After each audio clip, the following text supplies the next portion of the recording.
Good afternoon, Blizzcon! Oh, what are you doing here? So good to be back. Whether you are here in the arena with me right in front of me, whether you're watching from elsewhere in the halls, whether you're joining us from the comfort of your home, thank you for taking the time to join me for this deeper, closer look Deep dive. at what's coming next in the war within. I love you too! I love you, BlizzCon. So Morgan and Maria gave you kind of a sneak peek at some of what's coming. Today I want to spend a bit more time giving you more information on the core features of War Within, as well as a few things that didn't get mentioned at all yesterday. So, beginning... Let's begin with delves. Little teaser there. Take So, care, man. to begin, let's talk delves. So, what is a delve? As you Quick heard yesterday, adventure. delves are Go in, go out. these quick, bite-sized, epic adventures for flexible-sized groups, either solo or with up to 5 players. They are role agnostic, so it doesn't matter if you're a couple DPS, if you're a healer and a tank, if you're a solo healer. We're going to make it work. We're going to meet you where you are, how you want to play. Delves are a new endgame pillar.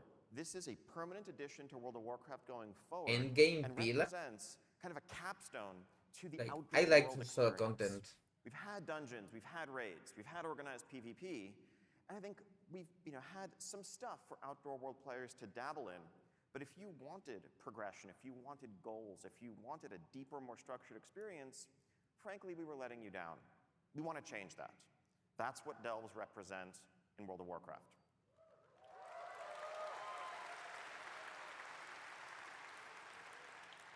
So structuring this, really we want to approach it as something that you are going to be engaging in all season long, with variety and flexibility in how you approach it, and the replayability of the content is kind of a mainstay of what it's all about. But also want to build in progression. Now I think if you're an outdoor world focused player, a lot of the time it's just about kind of spending your time doing a thing, going to a place, completing an event, but there aren't necessarily goals to work towards. There aren't necessarily reasons to be excited about getting an item upgrade because it's going to let you do something you haven't been able to do before. A difficulty progression built into delves is going to enable us to offer that. Super delve. Now, Oh yeah, lessons learned. over the years from building this type of Yeah, stuff. because they Whether it gave was nothing. Forecast in Shadowlands, Island Expeditions, scenarios, you can throw in horrific visions in that list. We've learned a lot about how to tune these sorts of experiences, how to design them for flexible scaling groups of different sizes of different role compositions, about what's fun and what isn't. But we've also learned, based on your feedback, about what not to do in some cases, in terms of how we structure it, how we present it. I think a key aspect of saying this is an endgame pillar is that it's an offering in parallel to the others, to dungeons, to raids. If you want to do this, if this is your jam, if this is your type of gameplay, we love solo content. we're there for you, and we want this to be as deep as you want it to be. Let's go. If you're happy running Mythic Plus and you just want to focus on that, we're not looking to add another item to the checklist of things you feel you have to do to compete. It's an alternative. Unlike Torghast, which is something that we did kind of say, everyone has to do this, whether you like it or not, whether you'd rather do something else or not. That gets back to some of the philosophies that Morgan touched on yesterday and how we're approaching designing and evolving World of Warcraft. We want to meet you where you are. We want to respect your time. We want to offer you the ability to choose how you want to spend that time each day, each night in Azeroth.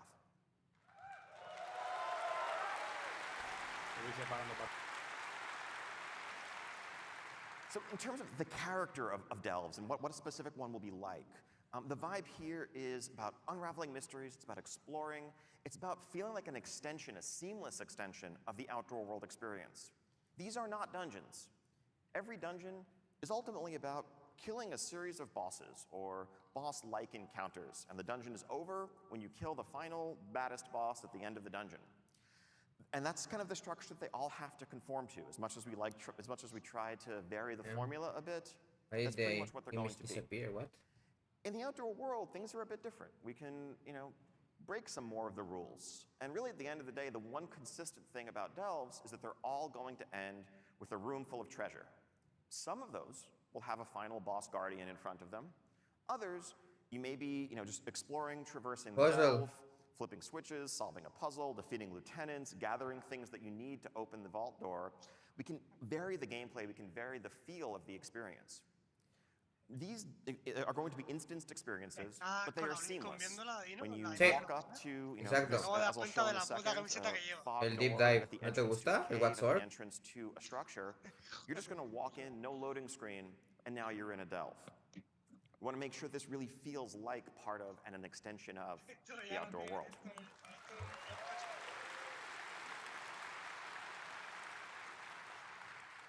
Now, as part of an endgame pillar, that means we're going to tie this into seasons. So, as well as a narrative progression over the course of a given season, there will be increasing rewards, increasing difficulty, and a change of pace, whether you're in Season 1 of War Within, Season 2, and so forth. Part of that is going to be the NPC companion that will be accompanying you on your adventures. Let's The go. Season 1 companion, as we mentioned yesterday, is our good friend, Bran Bronzebeard. No, it's Bran. Now, what does this mean? What does a companion mean in practice? Well, it's a few things. One, it's definitely a narrative hook. It gives us a chance to help give context for your adventures, kind of narrate what you're going through. But also, it's a chance to kind of play with the mechanics and complement your playstyle.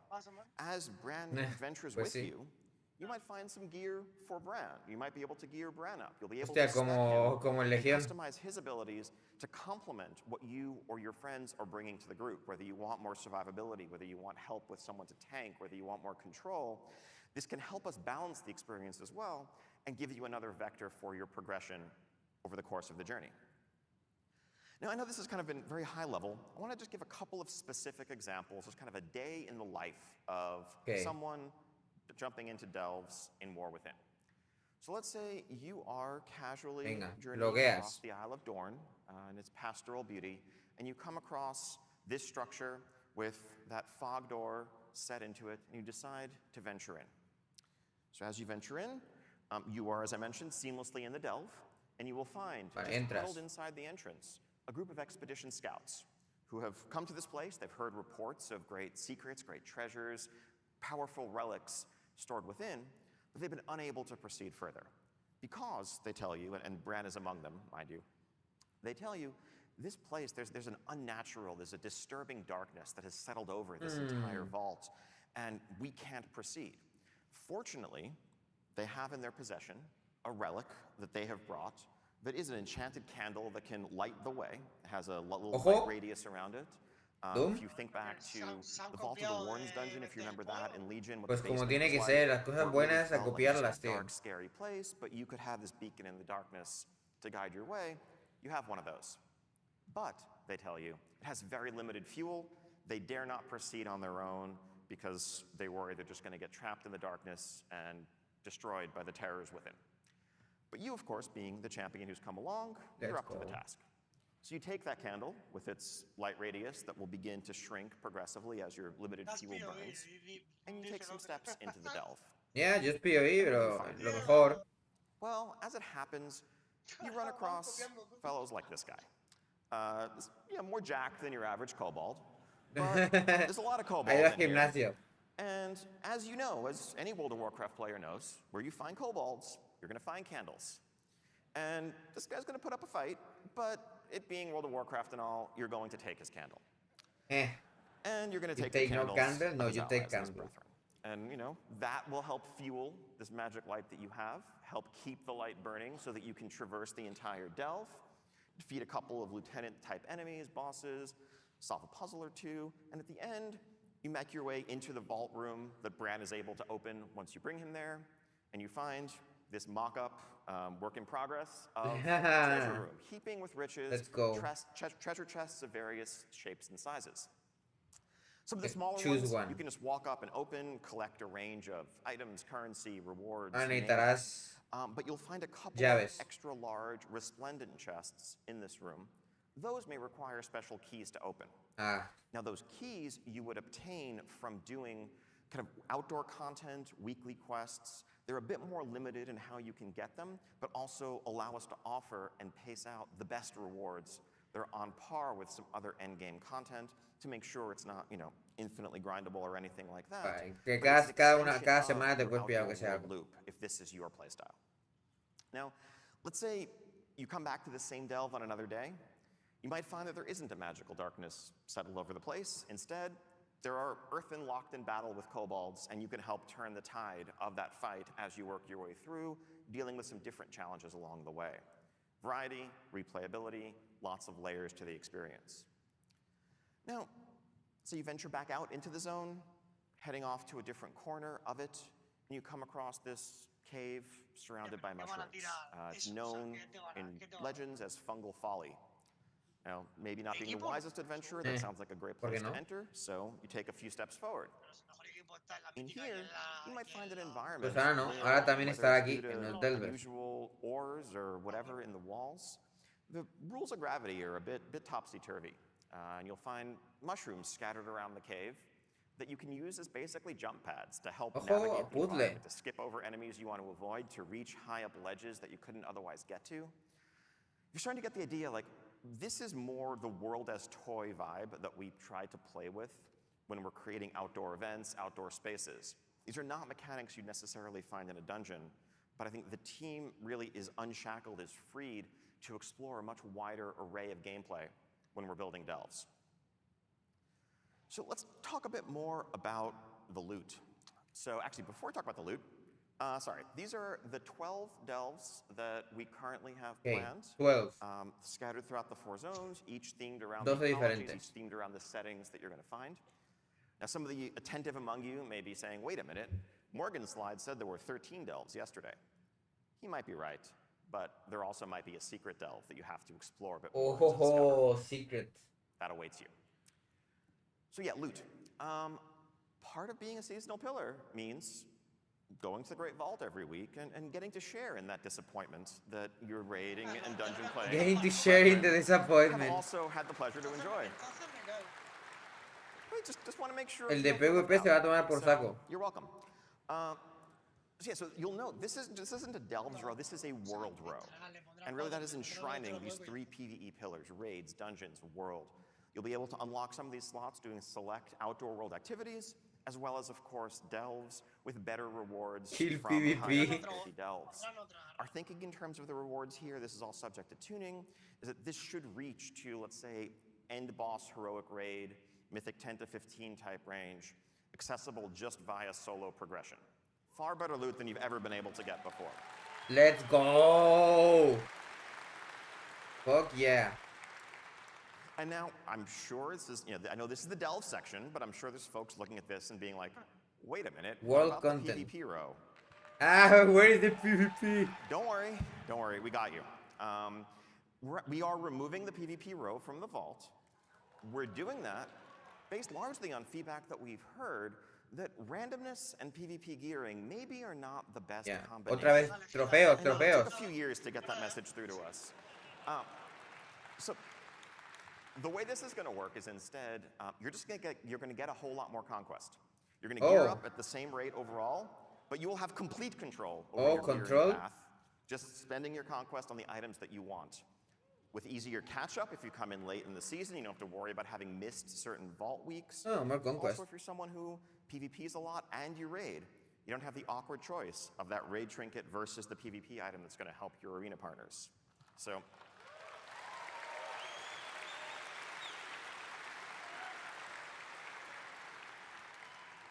hopefully, just good news for everyone. Now, aside from, just power, also, you get silly hats. Nothing more to say here. These just... Sombrerito. These are just a few examples of the array of cosmetic rewards that will be exclusive to delves, reflecting the varied ecologies and environments you're going to be facing. So, silly hats, World of Warcraft. Less silly, just as, let's say, Mythic Plus players have a mount that they can earn over the course of a given season, this customizable flying mount will be exclusively available through thorough completion of the delve experience. You'll note the customizability of it. This will be customizable the same way you can customize your current Dragon. Log in, get the gyro. Just modularly.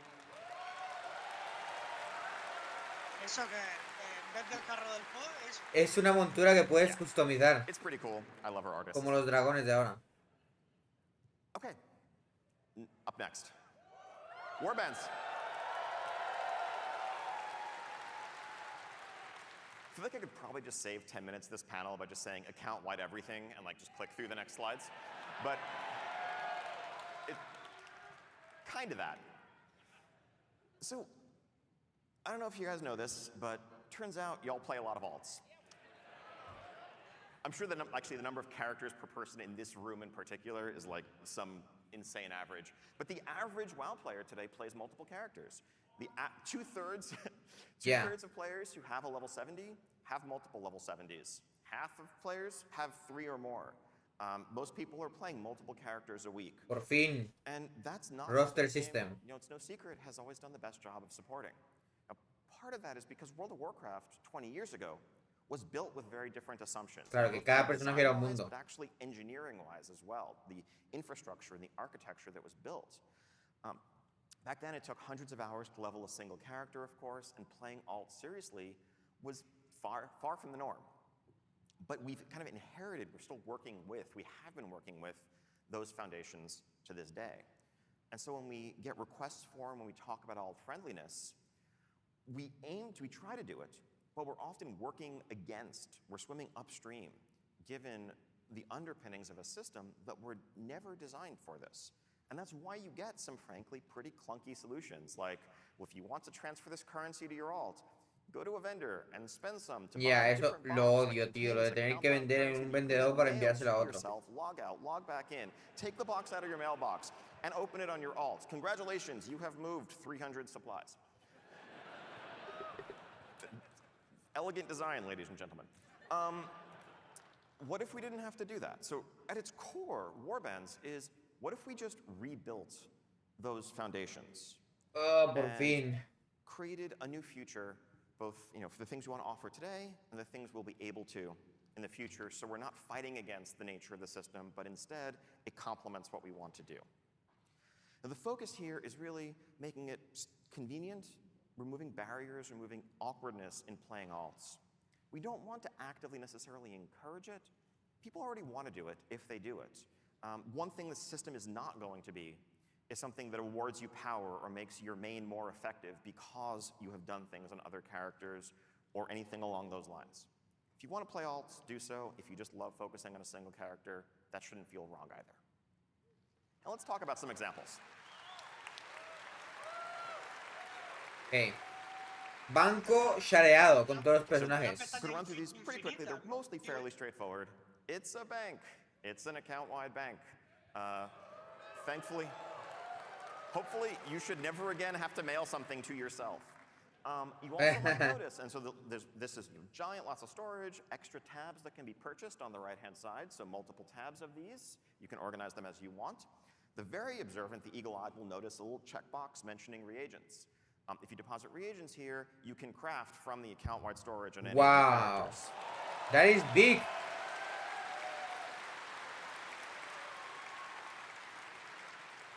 Next up, maybe a little new thing. Something that you might put in this account-wide storage are the ability we will now have to create war-bound items that are war-bound until equipped.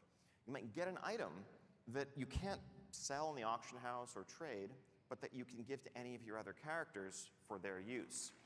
Oh. War-bound until equipped.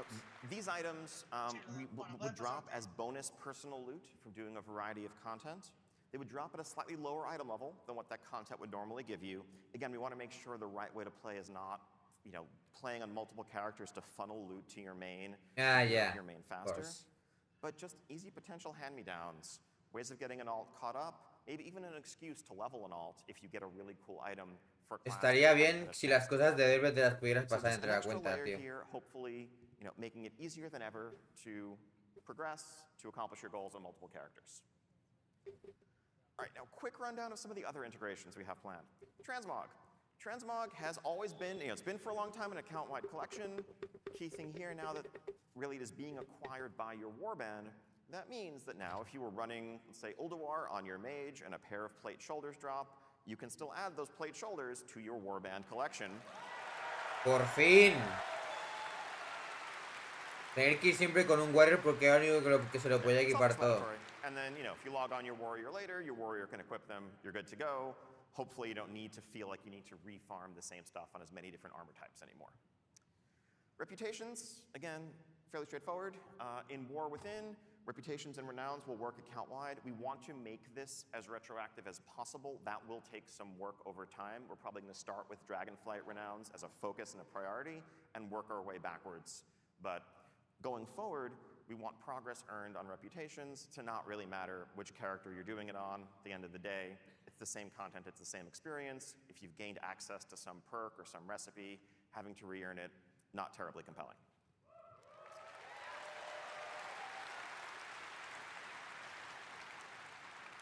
Here's a really light example, a simple one, just flight paths. As you explore the world, you learn flight paths and discover flight paths.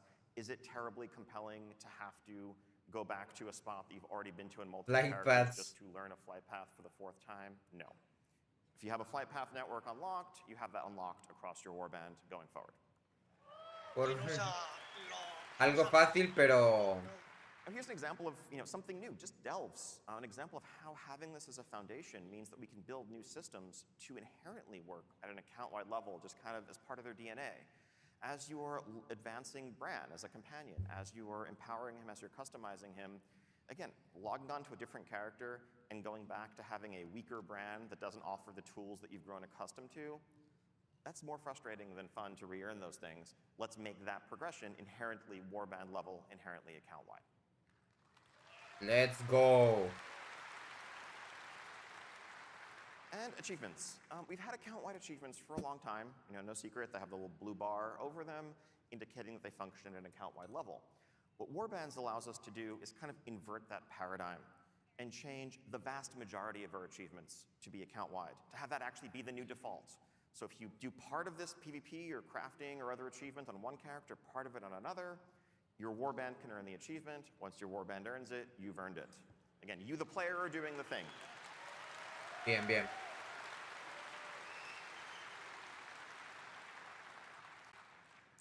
Oh yeah, and then this.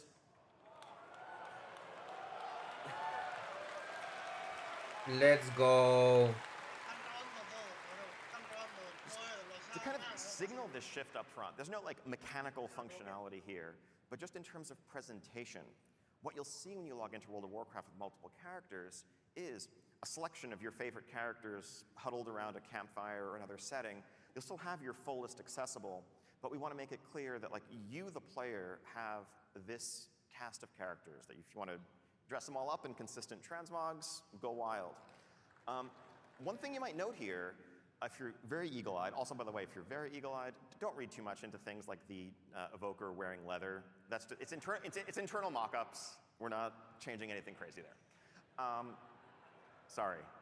But you will note that the evoker is level 13. That's going to be a thing that's possible because they'll start at level 10. But because Dragonflight's going to be the new leveling expansion, by the way, going forward. Dragonflight expansion one thing leveling. Is there isn't really much here about realm selection. Warbands are a realm-agnostic, faction-agnostic feature. Wait, We'll what? Here. If they're on different servers, we'll make it clear that they're on different servers. But you shouldn't have to like go to the change realm screen and swap around. Los Warbands los podrás tener aunque estén en otro server. O sea, yo me puedo clavar un personaje de los míos de Zul'jin a la Warband y jugar con los de Twisted Nether. So, at their core, this is a chance for us, as we continue to evolve and advance our class system, to explore some deeper class fantasies, to look at iconic archetypes like the Farseer or the Dark Ranger or the Mountain King, or others often inspired by major heroes in the Warcraft universe, other times by fantasies that we've heard are really resonant with players, and focus the continued expansion of our classes in that space. Now, Morgan said this yesterday, just to restate, this is a completely flexible system. It's as flexible as your current talents and specs. Nothing like covenants or anything like that. Oh boy. Anytime you could change your talents today, you can change your hero spec, you can swap around your hero talents. They're just talents. Por fin. Now, some of our goals here, of course, we want to offer progression, but we want to do so, frankly, while managing complexity to a certain extent. When we started planning for War Within, we knew, all right, we're going to raise the level cap by 10.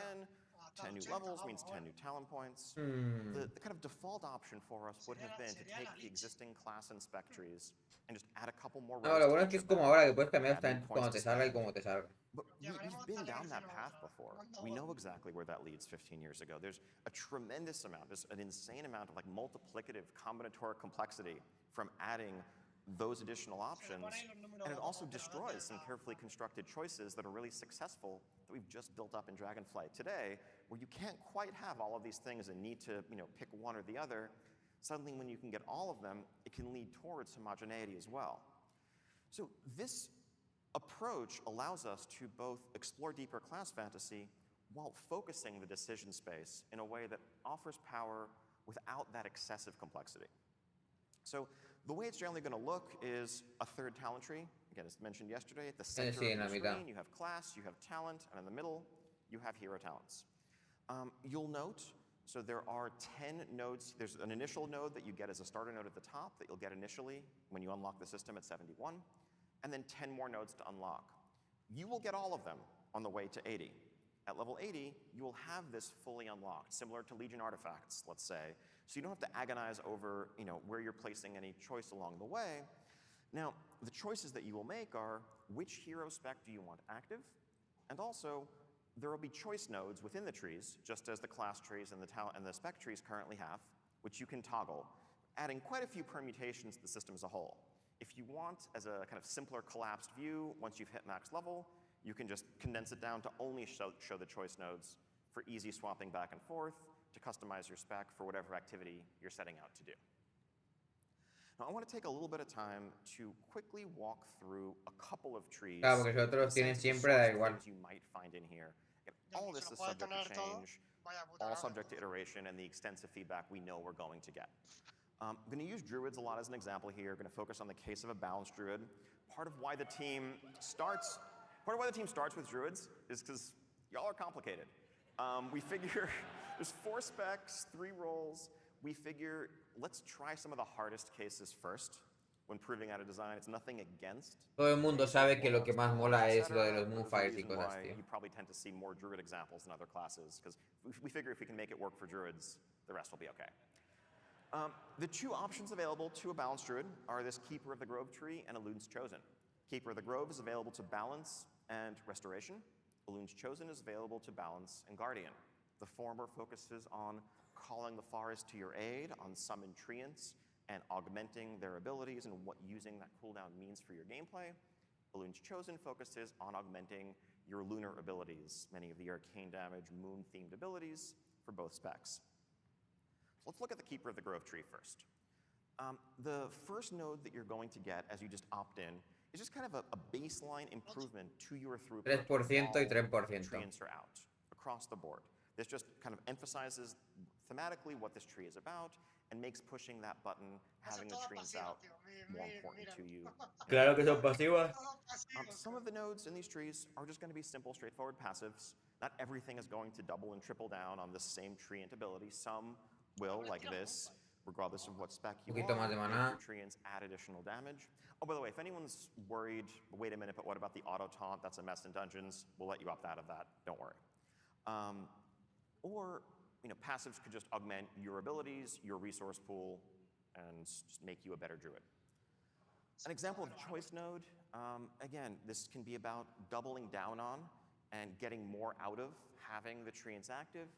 Or maybe you really don't want all of your eggs in that basket. Even though you are going into this tree, you want the treants to be important. Daño todo el rato, siempre. You don't want 100% of your throughput to be focused in that window. You'd rather just have some baseline improvements to all of your abilities, or to some of your core abilities. This is one of the simpler choices available, but the idea is 4 different opportunities to nudge your gameplay in one direction or No, another. porque generar extra power quizás te permite tirar más cosas. A capstone talent, again, is often likely to double down on and amplify what the initial point was, just reinforcing that Harmony es lo de arriba del is todo. going to be a peak, a spike in your potential, something that you're going to plan around, and just amplify the overall benefits that you're achieving from that. Now, pivoting to Elune's Chosen, again, this is lunar themed and shared with Guardian Druids. So the first point here is going to call out 3 specific signature abilities to balance one guardian and make them meaningfully more impactful to your gameplay. For your guardian druid, for example, you might read this and realize that like Lunar Beam is going to become a pretty powerful defensive cooldown, especially in dungeons. You have a big pull going on. You're leeching a lot of damage back from what you're doing. This is now something that you can really count on and plan around as you approach your gameplay. On the Moonkid side, this of course adds an extra layer to planning and throughput in your rotation. Noting a couple of these things that we're modifying may be deeper optional talents in your existing spec trees. Ojo, Julio Belune 3 segundos, what? Ways to make sure that you can trigger those effects even if you don't have the baseline talent, though you'll probably want to as well. So this talent just has Fury of Elune triggered as you're doing your regular rotation when you Moonfire, both just naturally, it's a powerful Julio Belune no era unitario. frequently, but also to the extent that the rest of the Elune's chosen tree is Un poquito también a otro, you'll ¿no? get those benefits as well. A couple of more passive examples here.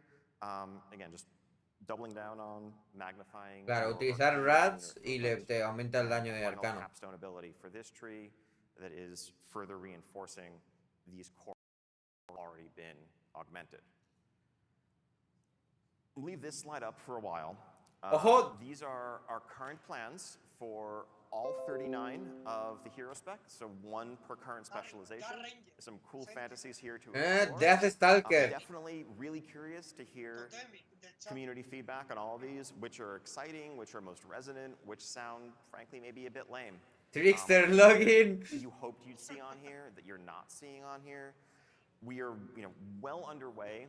Non-chaos is chaos. But it's definitely early enough for us to pivot on a lot of these if there's something the community is really excited about.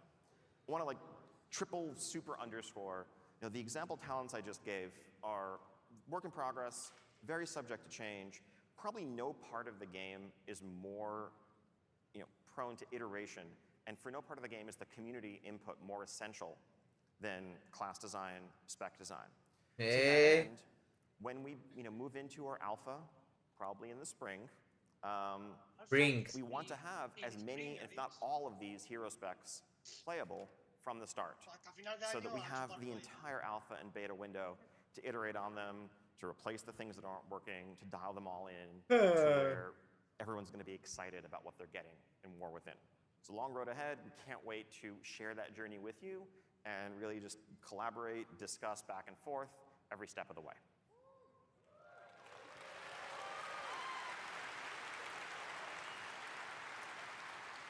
All right. Now some other stuff. Some you've heard about, some you haven't. First off, Aladrace, you get to be an Earthen.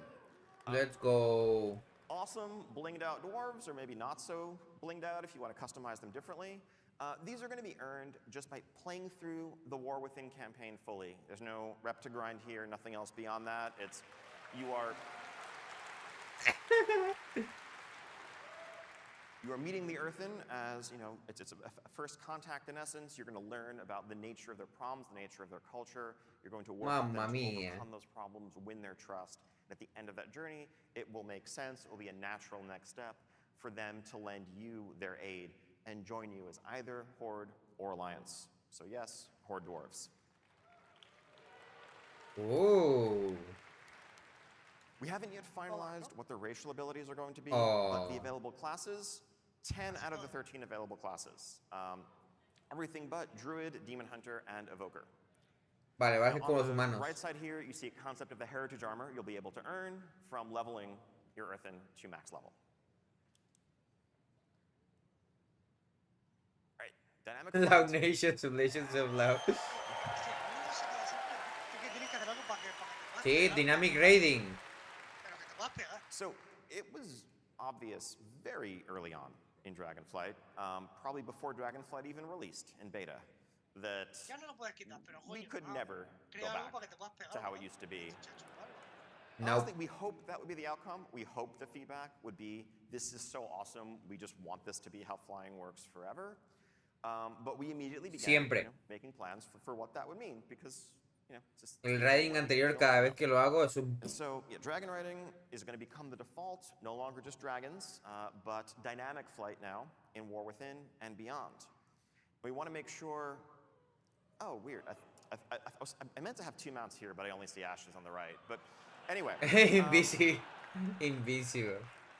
The key point being, we want to expand this to the broader array of mounts that you have available. I think the only downside of dragon riding as it exists today is that you don't have much reason to use so many of the mounts that are your favorites visually, aesthetically, that you've earned and done so much to collect. You want to make sure that as much of your collection is viable as possible. So not every single flying mount is going to be able to support dynamic flight. There's some animation logistics to work with there, but as many as we can. Las más viejas seguramente no We want a están. very wide array of mounts being able to just fly the way you've always enjoyed with your dragons. Bueno, a ver, por ejemplo, los dragones esos de Pandaria estaría chulo. And just to clarify, like, this is the future of flying. So everywhere that you can fly today, you'll be able to dynamically fly or dragon ride. In fact, not just in the War Within, a little sneak peek, I think in our upcoming 10.2.5 update, you'll be able to dragon ride in Eastern Kingdoms, Kalimdor, Northrend, Outland, you name it. ¡Ojo!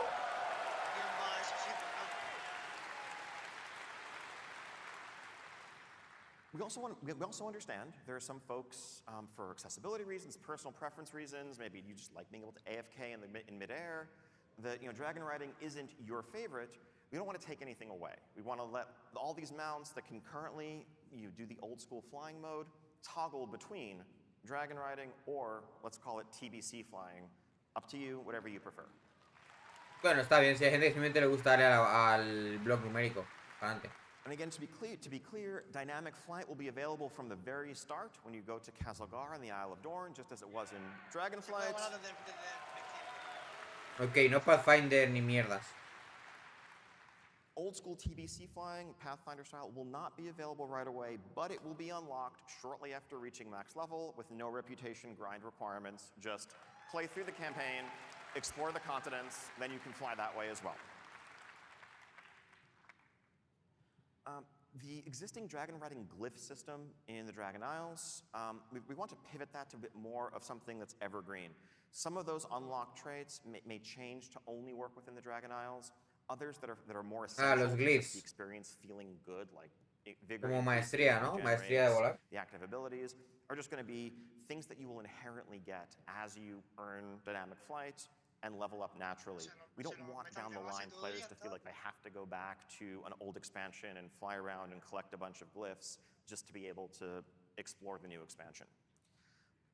And in that vein, this is going to be the new default for leveling players. I mentioned earlier, when War Within comes out, instead of BFA, Dragonflight will be the new leveling experience that you merge into as a new player after you leave Exile's Reach. And so you're going to get dragon riding very early in that experience. Pero la pueden volar desde el principio. Gain player levels, you will improve your flight ability and get all the vigor perks and everything else that everyone has come to expect. And that's just going to be how the game works as a baseline. This is what flight is now. Lao Nation.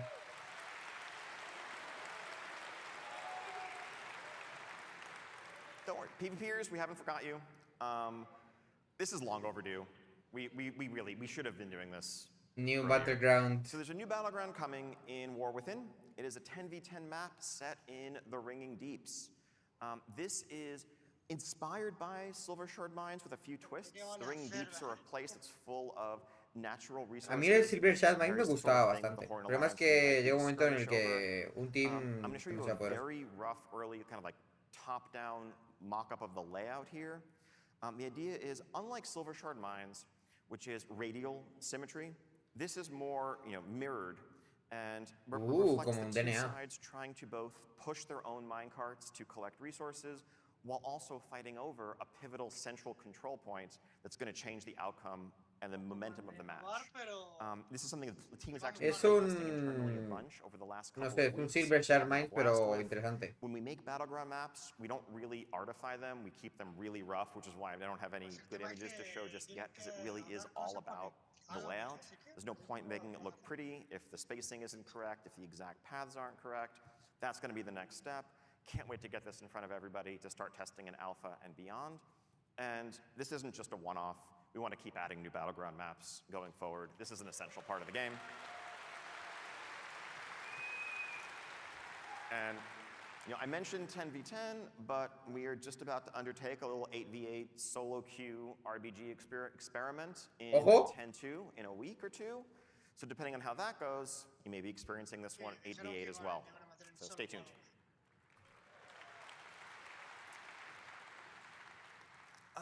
Otherwise, we have a few ongoing interface updates that we're continuing to work on.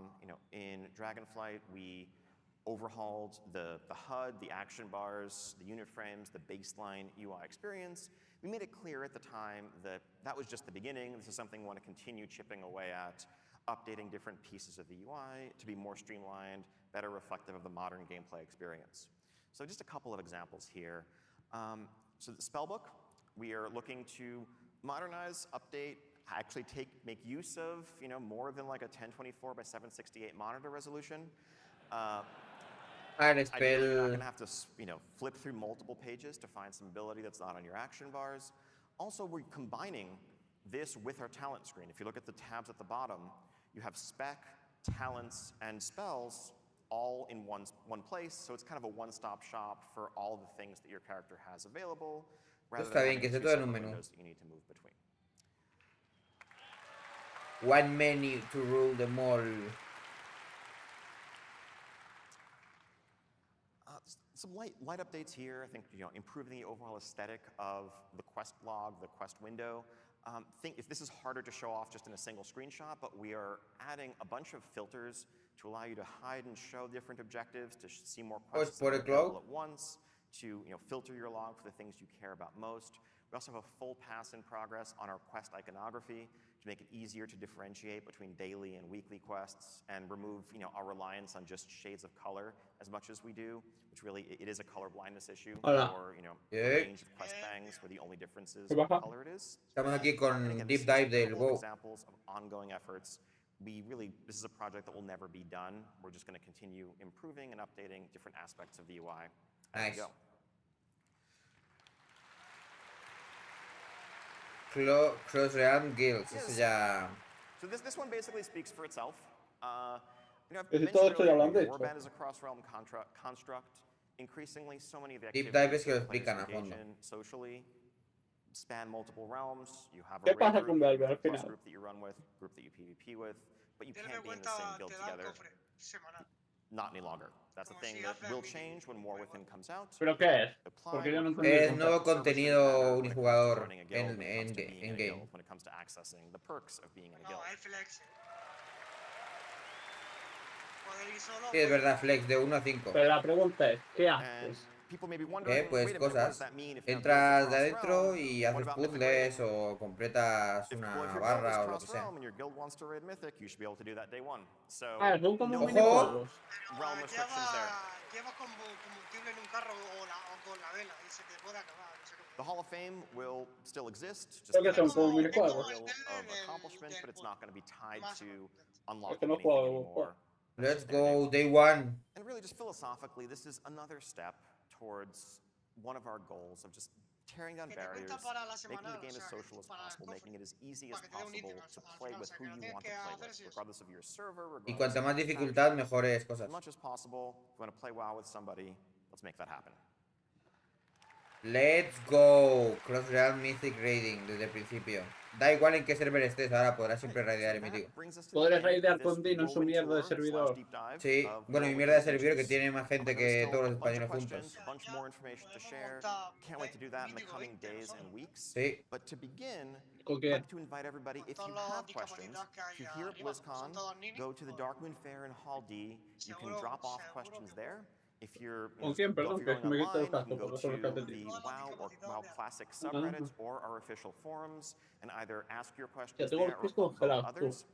This coming week, when we get back to the office, we're going to huddle, review the top No, si es que vengo de la calle. Como me he quitado los calcetines y me voy a poner Classic así. and for Joder. War Within, addressing the A ver top si questions así. to try to get as much information out there as possible. So, Let's go a Di Costa Grande.